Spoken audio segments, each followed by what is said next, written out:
नमस्कार विद्यार्थी मित्रांनो, माझं नाव आशिष शिवाजी पवार आहे। मी वर्ग 7 मध्ये शिकत आहे। माझ्या शाळेचं नाव जिल्हा परिषद माध्यमिक शाळा पानकुंदगाव आहे। मी हे पुस्तक वाचले आहे। हे पुस्तक मी आमच्या शाळेच्या ग्रंथालयामधून वाचले आहे। ह्या पुस्तकाचे नाव आहे कौशल्य। आमच्या शाळेच्या ग्रंथालयामध्ये असेच खूप पुस्तके आहेत, बोधपर गोष्टी असे खूप पुस्तके आहेत। त्यापैकी मी हे कौशल्य नावाचे पुस्तक वाचले आहे। या पुस्तकाचे लेखक आहेत विजय नांगरे। या पुस्तकाची किंमत आहे 100 रुपये। तर मी तुम्हाला या पुस्तकाविषयी माहिती सांगणार आहे। सदाशिव आणि गिरिजा हे दोन एका गावात जोडपे राहत होते। ते दोघे खूपच आनंदी राहत होते। ते दोघे नेहमी इतरांची मदत करत। ते गरीब होते पण इतरांची सुद्धा मदत करत आणि त्या दोघांना इतरांची मदत करण्यात खूप आनंद होत असे, कारण की त्यांना एका साधूंनी सांगितले होते, तुम्ही जेवढी इतरांची मदत करसाल तेवढा तुमचा फायदा होईल। म्हणून ते दोघे इतरांची मदत करत होते आणि इतरांची मदत करत होते व ते दोघे खूपच आनंदी राहत होते। मग सदाशिव आणि त्याचा भाऊ हे दोघे खूप चांगले भाऊ होते। पण ते दोघे आता मोठे झाले, त्यांचे लग्न सुद्धा झाले होते। आता सदाशिवच्या वडिलांनी विचार केला की या दोघांना जमीन वाटून द्यावी। त्यांच्याकडे खूपच जमीन होती। सदाशिवच्या वडिलांनी त्या दोघांना जमीन वाटून दिली। दोघांच्या वाट्यावर 22 एकर जमीन आली। तर ते दोघं खूपच आनंदी होते। एकीकडे आनंदी आणि एकीकडे दुःखी असे ते दोघे होते। कारण की आनंदी होण्याचे कारण माझ्याजवळ एवढी जमीन आहे, मी आज मध्ये काही सुद्धा करू शकते। आणि दुःखी होण्याचे कारण इथे काय पाणीच पडत नाही आणि पाणी जर पडले तर असे पडते की सर्व पीक नाश होऊन जाते, असे त्या दोघांना वाटत होते। आपण सदाशिवने विचार केला। सदाशिव त्याच्या बायकोला म्हणाला, अगं काही टेन्शन घ्यायचे नाही, आपण आता काही दिवसांनी पैसे जमा करू व आपल्या शेतामध्ये एक विहीर घेऊ। त्या पलीकडे सदाशिवचा भाऊ म्हणत होता की सदाशिवचा भाऊ आणि त्या जमिनीकडे पाहिले पण नाही, ती जमीन त्याची तशीच राहत होती व तो काहीच मिळत नव्हता। मग त्यांनी थोड्या दिवसांनी त्यांच्या शेतात एक विहीर घेतली। त्या विहिरीला भरघोस पाणी लागले। पाणी लागल्यानंतर त्यांना एक मुलगा सुद्धा झाला। त्यांनी त्याचे नाव ठेवले मालोजी हा खूपच चुणचुणीत आणि हुशार मुलगा होता। मालोजी शाळेतही खूप हुशार होता।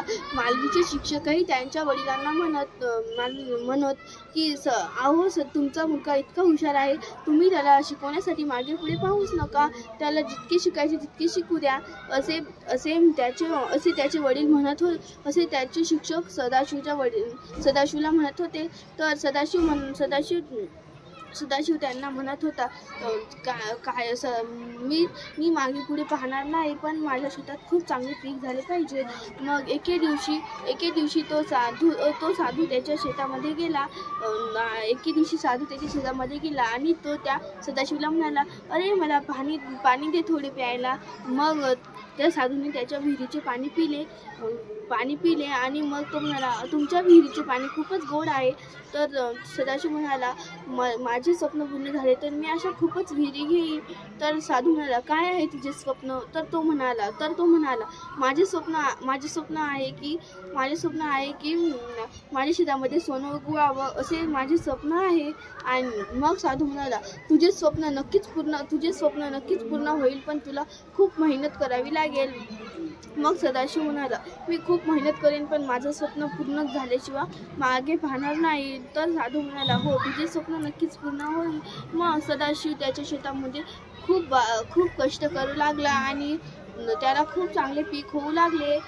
तो कष्ट करत असताना त्याचा मुलगा मालोजी म्हणाला, बाबा तुम्ही एवढे कष्ट काऊन करता शेतात? तर तो म्हणाला, माझे स्वप्न पूर्ण करण्यासाठी मला तर कष्ट करावेच लागेल। तर त्याचा मुलगा म्हणाला, काय आहे तुमचे स्वप्न? माझे स्वप्न आहे की माझ्या 22 एकर शेतामध्ये मला सोने उगवलेले पाहिले पाहिजे। मग तो म्हणाला, होईल तुमचे स्वप्न नक्की पूर्ण। मग त्याच्या शेतामध्ये खूप चांगले पीक उगू लागले व त्या पिकापासून त्याला खूप पैसा मिळू लागला। आणि त्या पैशापासून त्याने त्यांच्या गावातच एक खूप मोठी इमारत म्हणजेच बंगला बांधला। त्या बंगल्यात तो खूप आनंदी राहू लागला। आनंदी राहू लागला. पण तो शेती काम काही सोडत नव्हता. तो म्हणाला, या शेतापासून तर मला एवढे मिळाले, आता मी काम सोडू हे शेती काम. त्याची बायको विरजा म्हणत होती, सोडा आता हे काम, आता काही नाही करायचे. तर तो म्हणाला, नाही, मी नाही सोडणार हे काम. मग त्याने त्याच्या मुलांसाठी सुद्धा मुलाला सुद्धा पैसे दिले व त्याचा मुलगा सुद्धा त्या पैशापासून खूप चांगला अभ्यास करू लागला.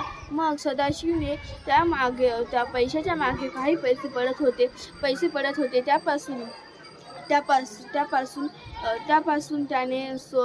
त्यापासून त्याने काही सोने विकत घेतले. त्या सोन्यापासून त्याने आपले वावर खूप नीटनेटके केले. म्हणजेच त्याच्या वावराला भोवती जाळी लावली, वावरामध्ये छान माती आणून टाकली व वावराला कुंपण केले. असे खूप प्रकार तो करत होता. आणि तो त्याच्या शेतामध्ये खूप आनंदी राहू लागला आणि ते शेत चांगले सुद्धा करू लागला व त्याच्या मागं पडलेल्या पैशापासून तो खूप सोने विकत घेऊ लागला. ह्याचा अर्थ असा होतो की त्याला त्याच्या मेहनतीचे फळ भेटू लागले. धन्यवाद.